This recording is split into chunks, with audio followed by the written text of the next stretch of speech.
semester of the Ujima Virtual Colloquium series that we do, which is the second installment. Before we get started, I want to make a couple announcements for some very interesting and important upcoming programming. Next week, we have on Tuesday night and Wednesday night and Thursday night, films by a Senegalese director whose name is escaping me right now, but the Department of Francophone Studies is going to sponsor that visit. And we have, oh, here we have it. Musa Sene Absa. We have a flyer here. So 3 different films for your viewing entertainment next week, Tuesday, Wednesday, and Thursday. We also have in 2 weeks' time. Is this correct? This is not correct. It is next week. Yeah. Yeah. So this is next week, which is next week Wednesday. At this time, we'll have book talk. Our own Dr. James Yaku from the Department of African and African American Studies will be talking in conversation with Dr. Stacy Vanderhurst about his recently published book, Cultural Netizenship: Social Media, Popular Culture, and Performance in Nigeria. So please join us for that. And that will be virtual. Is that correct? Yes. Completely virtual. And then on April 3rd, properly on April 3rd, it will be the next installment of our Ujima Virtual Colloquium series. And we will have as our speaker Dr. Sophia Mo from the Department of Francophone Studies, as I like to call it, but they like to call it French Francophone Studies in Italian, I believe. But she will be presenting some of her work, and the title I have here on Speak Next to the Masses, Asia Jabbar's Rescripting the Role of the Revolutionary Writer. So join us in 2 weeks' time here. She'll be presenting in person, I suspect, and that'll be another special event happening. Today, we have a special event as well. We have with us the KASC Spring 2024 semester Africa Virtual Affiliate Fellow, Dr. Imani Sanga, who's joining us from the University of Dar Salaam in Tanzania. Dr. Sanga received his PhD from the University of KwaZulu-Natal, but he has an interesting background in both music and development studies. And without much further ado, I'm going to hand it over to him to talk about the sonification of anti-slavery resistance, reading Semzaba's Swahili play Tendehogo. So please, take it away.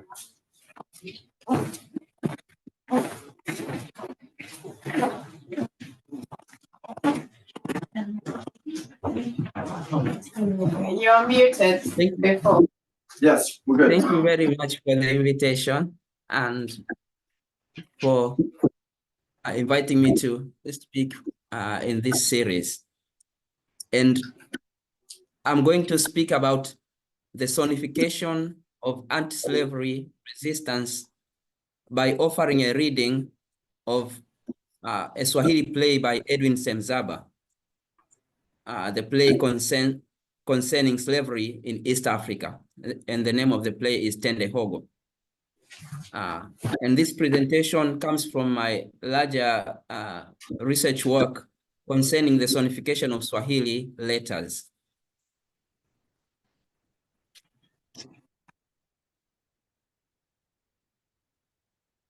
So the play, written by an eminent Tanzanian writer, Edwin Semzaba, a Kiswahili play Tendehogo, creatively recounts how slave trade was conducted by Arab traders in East Africa during the 18th and 19th centuries. The play narrates a story about a group of 5 African slave captives being driven by an Arab slave trader away from their homeland in the interior of Tanganyika to the coast. This forced estranglement from their lives as free people into slavery is accomplished on both physical and mental planes. On physical plane, the Arab trader equipped by physical apparatus of biopower, chains, rifles, and sticks, keeps the slave captives under his control, forcing them to carry heavy loads to the coast. On the mental plane, he tries to brainwash them to accept the idea that they are mentally, culturally, and economically inferior beings in comparison to the Arabs. To perform this psychological subjugation, he teaches them a song about the goodness of Arabia and the superiority of Arabic civilization relative to their local cultures. The play also tells about the struggle of these slave captives to resist both physical and mental enslavement. To do this, the captives perform a song about their homeland. This second song is sung by the slave captives to express their remembrance of their homeland and to resist both the psychological enslavement and the physical enslavement done by the Arab trader.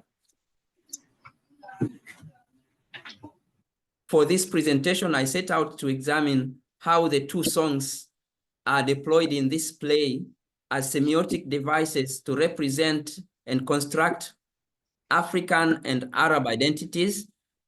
And also, I try to show how the play uses the first song as an apparatus of enslavement and domination, and the second song as a means for resistance and liberation.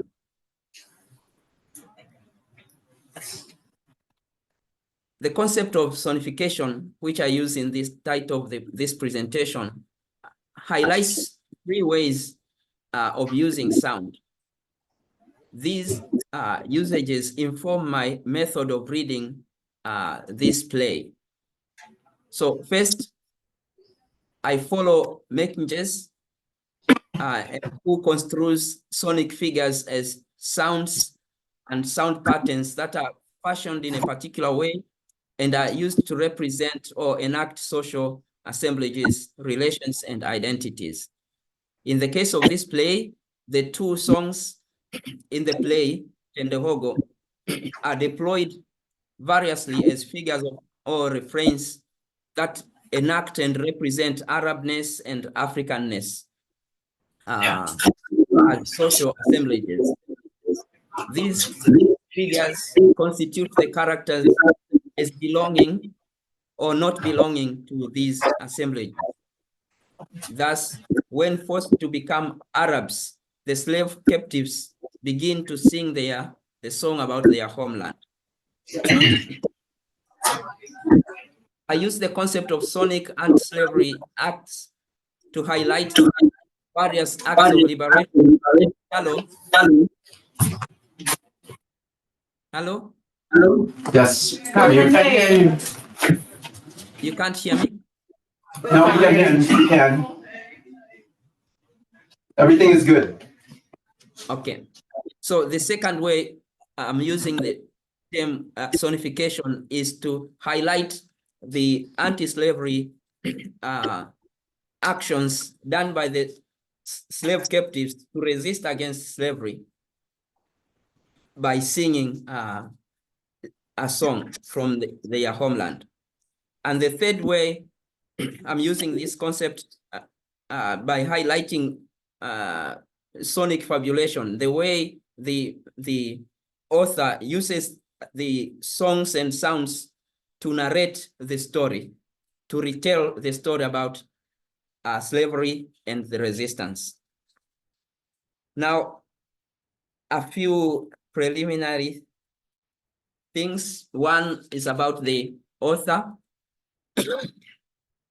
Edwin Semzaba was born in Tanga region, eastern coast of Tanzania, in 1951, and died in Dar es Salaam, 2016. He received his early education in Dar es Salaam, Kigoma, and Iringa in Tanzania, and for his university degrees, he studied at the University of Dar es Salaam in the 70s and 80s, working his dissertation was on Wole Soyinka's works. For 4 decades, Semzaba worked at the University of Dar es Salaam in various capacities as administrator and lecturer. His creative works, all in Kiswahili, include a number of novels, for example, Marimba ya Majaliwa, Tausi wa Alfajiri, and Funke Bugebuge, and a number of plays, Ngoswe, I think the most famous among his plays, then Joseph na Josephina, Kinyamkera, and Mkokoteni. He was also an actor and director, and through his works, he received a number of awards in Tanzania. Some historical context, I'm highlighting a few signposts. The people of East Africa have had a long history of contact and exchange with the outside world as far back as the 7th century. According to historical documents, there have been commercial contacts and exchanges between the people of East Africa and traders from Persian Gulf and Mediterranean area and China as early as 3000 BC. Since the 7th century, other forms of relations emerged as Portuguese and later Oman Arabs at different periods began to exert imperial domination over East African coast. A massive demand of slave labor to reclaim the marshland in South Iraq led to slavery, East African slavery. According to Sharif, because of severe exploitation, there were a number of slave revolts in Basra, and one of the famous is Zanji Rebellion during the 9th century. Trade in slaves and ivory grew exponentially in 18th century due to the establishment of big sugar and clove plantation in East African islands, Zanzibar, Comoros, and Mauritius. And the consolidation of Oman rule, which also involved the move of the capital of Oman Sultan to Zanzibar in 1840, also contributed to the flourishing of East African slave trade. Now, with the first song, the enslavement song. The first song we encounter in the play is what I call Arabia song. Here is the context of its use. Harun, an Arab slave trader, leads a group of 5 slave captives from the hinterland to the coast. The chained slave captives are forced to carry heavy loads, and at times Harun commands their obedience using force, using chains, sticks, and rifle. However, at one point he suspects that these slave captives are talking to each other and perhaps they are planning to escape. So he decides to teach them a song, an Arabia song, and commands them to sing it repeatedly. So on the surface, Harun introduces this song in order to occupy the slave captives so that they do not have time to talk to each other. The singing of the song repeatedly ensures that they also do not have time to think about their homeland. The singing distracts not only their attention from their servitude, but also from their efforts to escape from their servitude. The song serves another function. Harun introduces the song as a supplement that replaces the use of force. He introduces it when he realizes that the use of force alone is insufficient and at times impossible. The song praises Arabia as a very beautiful place with plenty of delicious food and great civilization. We may read the song as a soft power that is a means to make the slave captives act in accordance with his wishes without a recourse to force and coercion. But through manipulation, he influences them to think otherwise. Harun's use of the song, however, is comparable to the idea of soft power only with regard to the fact that it replaces the use of force or hard power. The working of power in Harun's song differs from the idea of soft power because given their position as slaves, there is no possibility for them to actually benefit from the attractions that the song proclaims. And that would contradict the logic of slavery itself. To be sure, the song is only a luring apparatus, a deceptive desiring machine to make captives desire to go to Arabia and internalize their servitude and their position as slaves.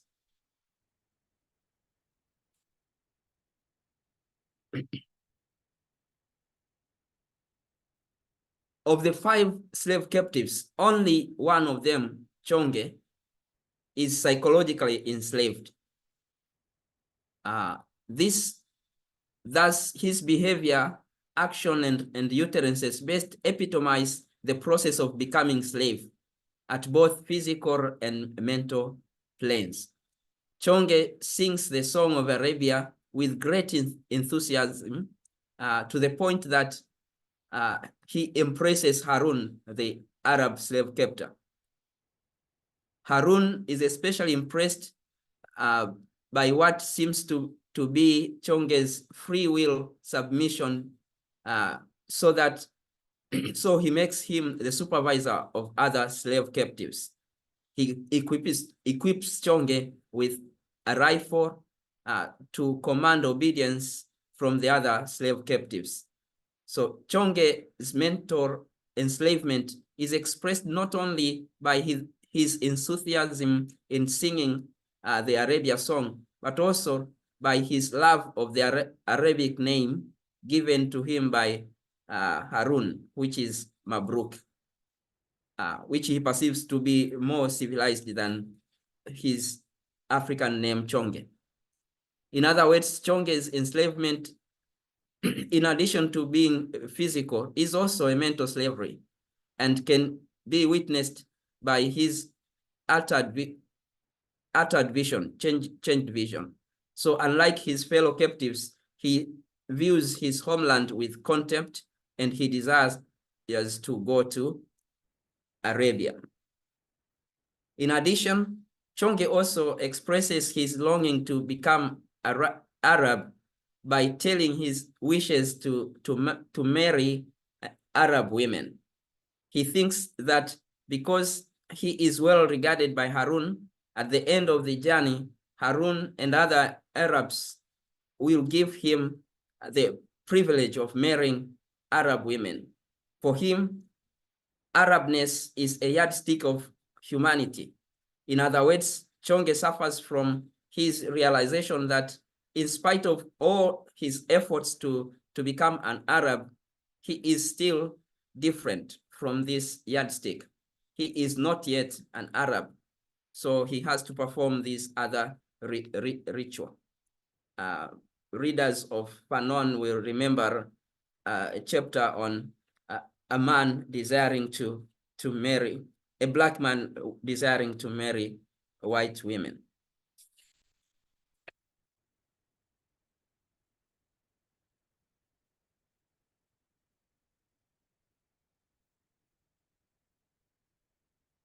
Now, there is another song, the second one, the resistance song, a song about homeland.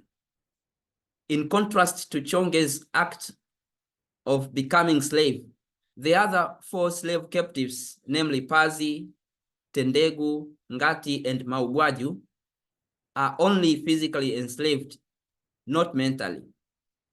From the very beginning of the play, they are aware of their chains, the chains of slavery, and what they take to be the cause of their servitude, which is disunity among them and the difference of social class among themselves. The singing of their homeland song plays such an important role in their struggle against enslavement. Let me recount the context in which this song is introduced in the play. At a time when Chonge tries to sing the song of Arabia to express his desire to go to Arabia, the other slave captives decide to sing a song about their homeland, Undongi. The young girl named Maugwaju, the only woman in the play, leads the other slave captives to sing this counter song. The song is staged by the slave captives as a counteract against Chonge's enthusiasm singing of the Arabia song. It is also a counteract against Chonge's order that they all should sing the Arabia song. The slave captives sing their homeland song as a way of remembering their homeland. They also sing it as a way of expressing their longing to free themselves from the chains of slavery and return home as free human beings. So singing the song of their homeland is therefore a way of remembering their home and refusing to be dismembered from it, or to be deterritorialized from their homeland.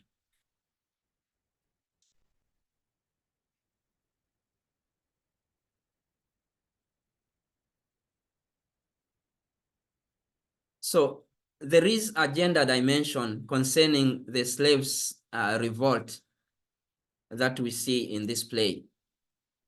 Highlighting it will help to show how enslavement is interconnected with other forms of human subjection, in this case, race and gender. Maugwaju, that female slave captive, exhibits this interconnectedness between gender, race, and slavery. Through her experiences of enslavement as a woman, Maugwaju's participation in the struggle against this racially motivated enslavement is at the same time a struggle against sexism. In her reading of this play, Laura Edmondson, a theater scholar, does not acknowledge the urgency of this woman character in staging the resistance. Edmondson mentions Semzaba's play Tendehogo as one example of Tanzanian plays with a limited range of women representation. And to support her claim, she observes that during the 1978 production of the play included only one woman in the cast, which is Maugwaju, and argues that Maugwaju's role was confined to watching men who revolted against and murdered the Arab captor Harun.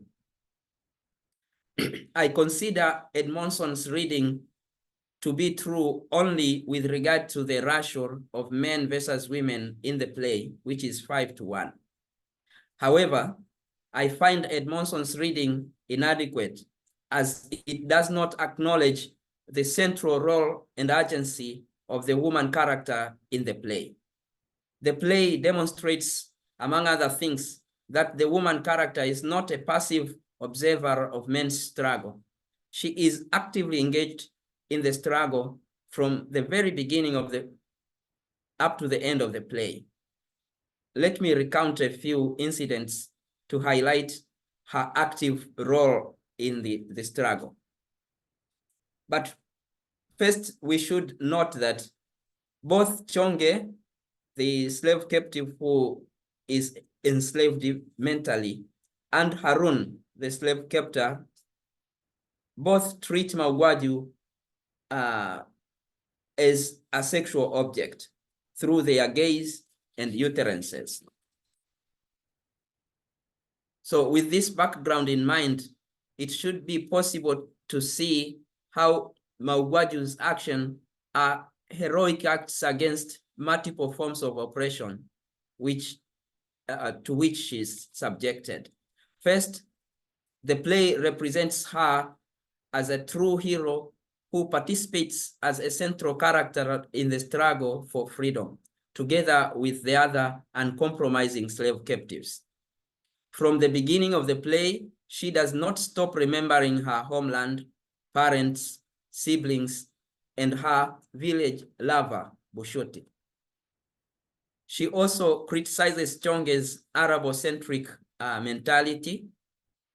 Likewise, she is the one who begins to sing the patriotic song about their homeland. In fact, she also teaches the other slave captives to sing this patriotic song.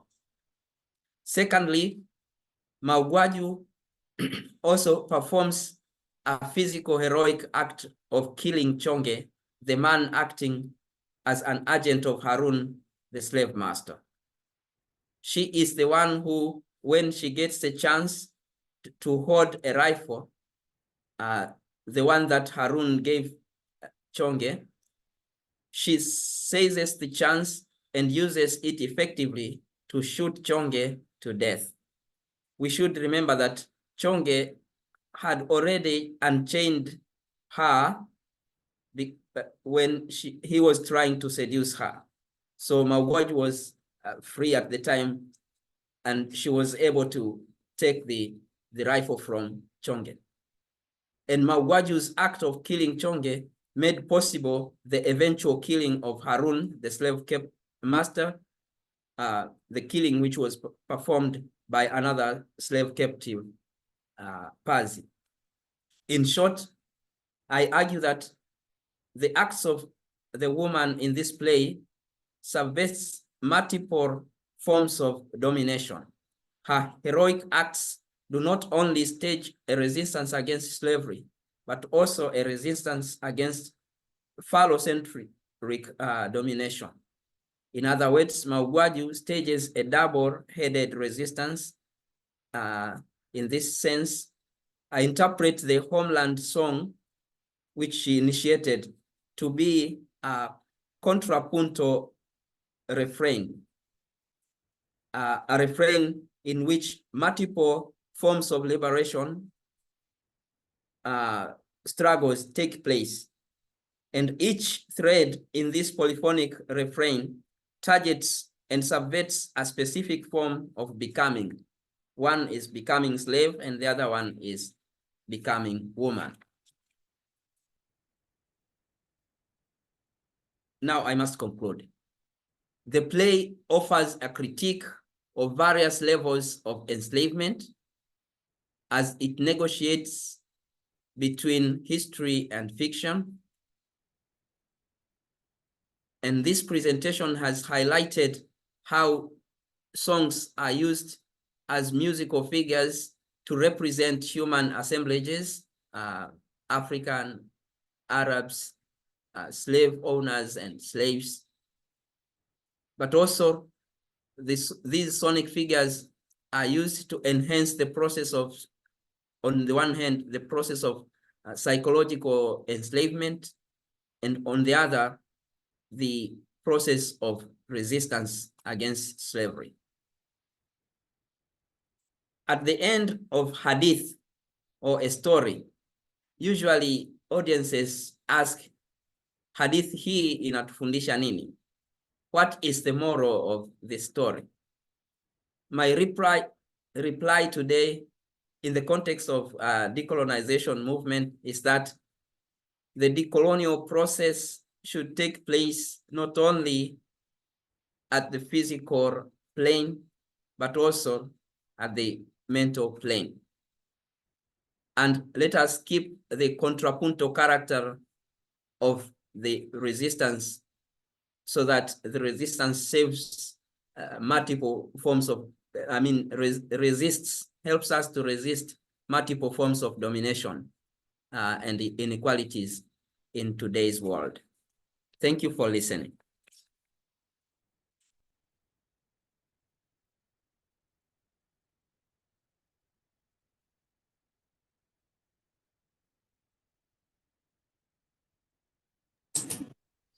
Thank you very much.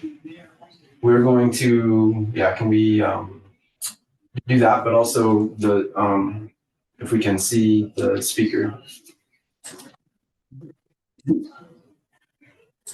So I'm going to, I think I'll start with the first question. I have two questions, really. So the first question is, as a psychologist, I really appreciate your emphasis on the mental or the psychological plane throughout the discussion. I very much agree with you. But here in the United States right now, there's kind of a conversation going. You may have heard a paper called "Decolonization is Not a Metaphor." This is by Indigenous scholar Eve Tuck. She's a scholar of education, but she argues that, especially in the North American context, any talk of decolonization as a mental thing or anything other than the return of land is a metaphorical use that weakens the concept of decolonization. It sort of makes it watered down, and that she would suggest, at least in that paper, argue against the framing of decolonization as a psychological thing. I don't agree with her, but it has a lot of strength right now in discussions. And so that's one question, is just to hear if you have a response to that. The second question, though, is the one that I think is more directly relevant to your presentation. Every time I read a play and there's a song in the play, I try to imagine in my head how the music would go. And sometimes, like when I'm reading to my kids a story and it says there's a song, then I have to make up a song in the moment. And I often don't think it's a very good composition. It's just not particularly good. So I'm wondering, when you're talking about sonification, how much of the sonification concept involves this sound? And this is important for you as a student of music, a scholar of music, versus the lyric. So I mean, the lyric has this particular quality that we can read in the play. But unless you see the production, I don't know if you can know what how the sound property is. I guess a way of asking this question is, do you distinguish between the lyrical content and the sonification? And for you, how do you bring a study of sound into your work on this play? Thank you. Thank you. Perhaps I respond starting with the second one. I have seen the performance of this play a number of times. One of the performance was directed by Semzaba himself. And in all these performances, the songs selected for the performance differed in tune. But in some way, they were trying to represent the Arabic music.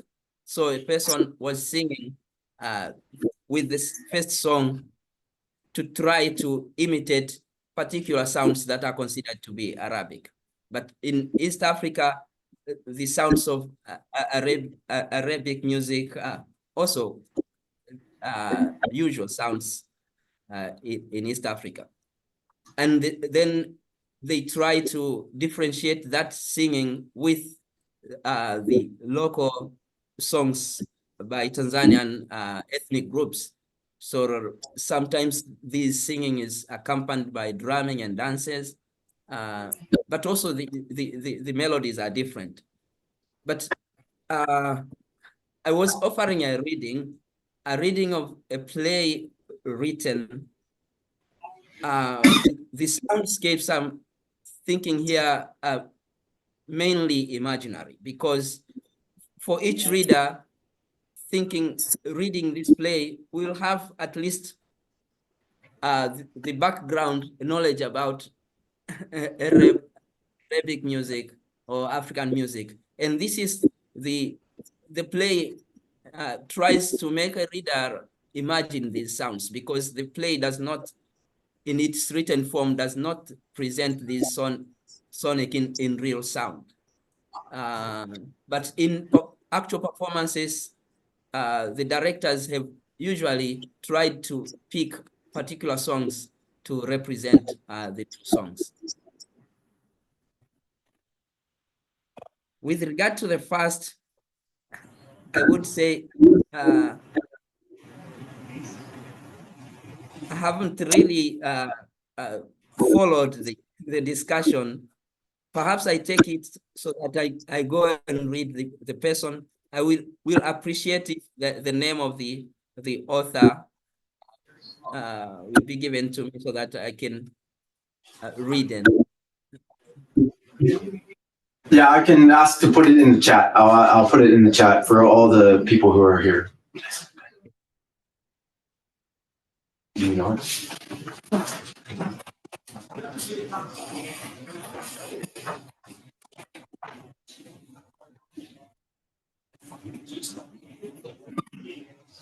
But maybe, is that what you wanted to say? Should we ask for another question? Or did you want to say more about that? No, I thought I'll read and try to respond when I have read the article. So for now, we can continue with the discussion. Thank you. Yeah, do we have questions from the audience here or the audience online? I think I have a question. Yeah, please. Yeah, so thank you so much, Prof. So I think about Changa and how they ended up killing Changa in a way that, so in the long run, they free themselves. So my question is the whole story supposing that, the way to be free or to decolonize, to be forced, to take out the people that think like the oppressor? Is there kind of like that? Is there kind of like the political strategy for decolonization will be take out the guys that are supporting them, so from there we can be free? Is that what the story is? No, supposing or concluding? And do you think it's the way to go?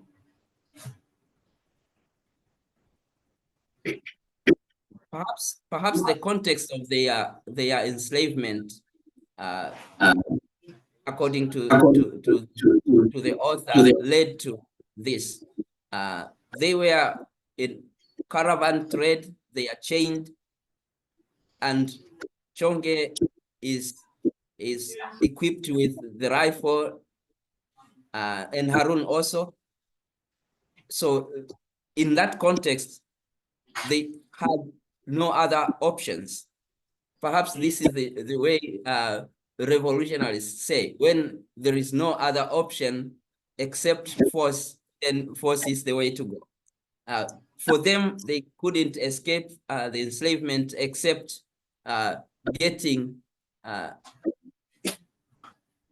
away the people with the apparatuses of force.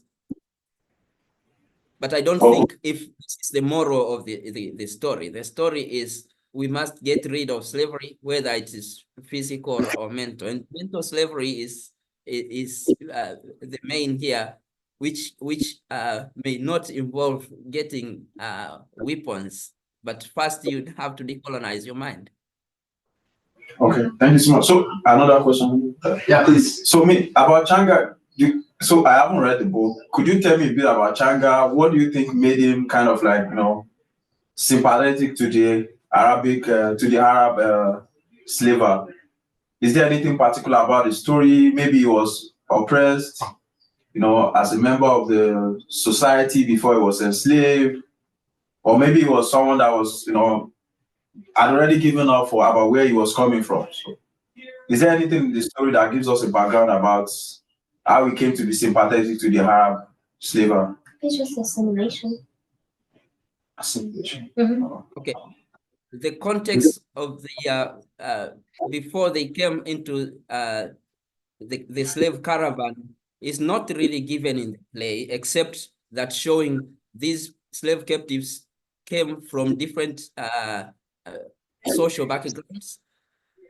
but I think the author is trying to show that the enslavement and the slavery was made possible not only by the foreigner, but by the participation of what they call traitors. But the motivation for their participation is not really expressed as a background, but we can read here from what we are given. Chonge has been convinced that with what Harun was propagating, that Arab is a good civilization, and at the end of their journey, they are going to have good things from the Arabic civilization. And Chonge has accepted this teaching, and for him to go to Arabia has become something positive, and therefore he is against the other slave captives who resist. So we are not given much of the background in the village, but only what happens during the caravan. Thank you. More questions? I have a class. Okay. So one question to follow up on Correde's question. Maybe part of the thing that is informing the question, in many West African contexts, or like in Achebe's stories, you have the idea of some of the people who are the first converts or embracers of the European colonizers are people who are outcasts within the society. They become more susceptible to conversion to Christianity, say. But that is sort of had me thinking earlier, or reminds me of something I was thinking earlier. One, I didn't hear you say in the play at all anything about Islam.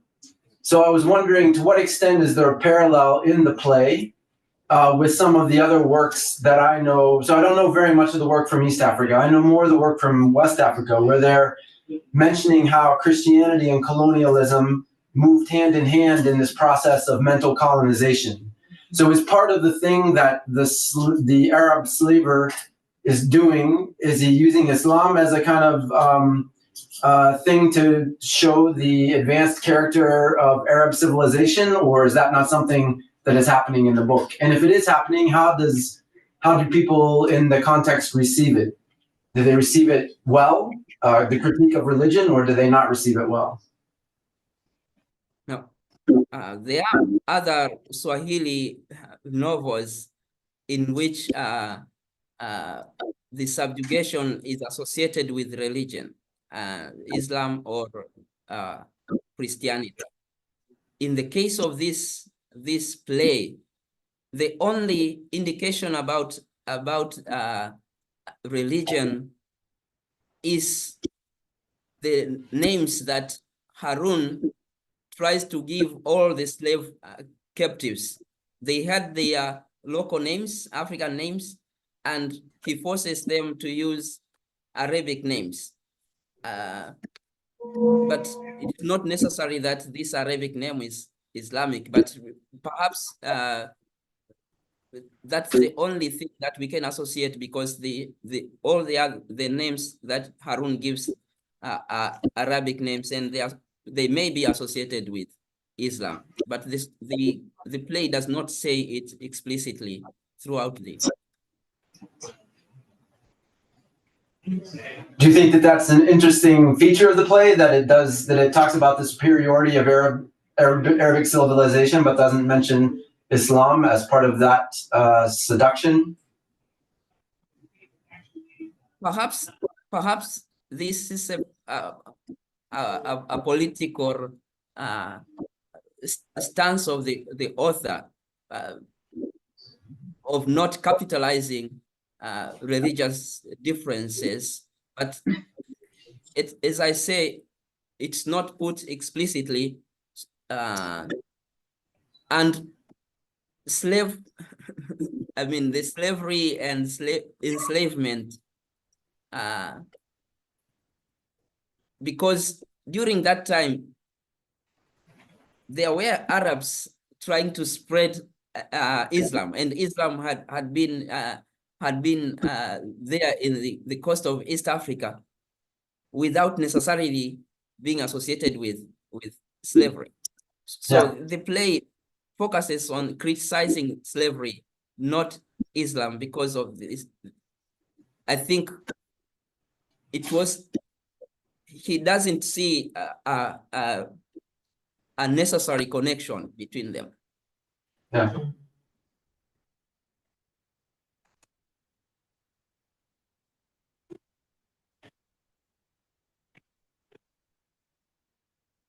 So as you said, that implies, it seems like the political stance is one of unity, trying to African unity, so not emphasizing religious division, even though certainly many discussions of Arab or Arabic greatness might mention Islam in some form. But the fact that it does is interesting, and I think speaks to the political orientation, as you said.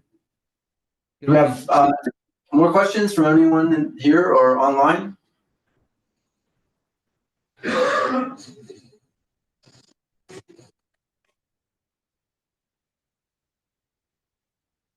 Well, if there are no more questions, then I think we can conclude for today. Thank you very much, Dr. Sanga, for sharing your work. It was a very interesting and engaging conversation, I think. I found it very interesting, and we hope that you can continue to join us for virtual programming 2 weeks' time, and we'll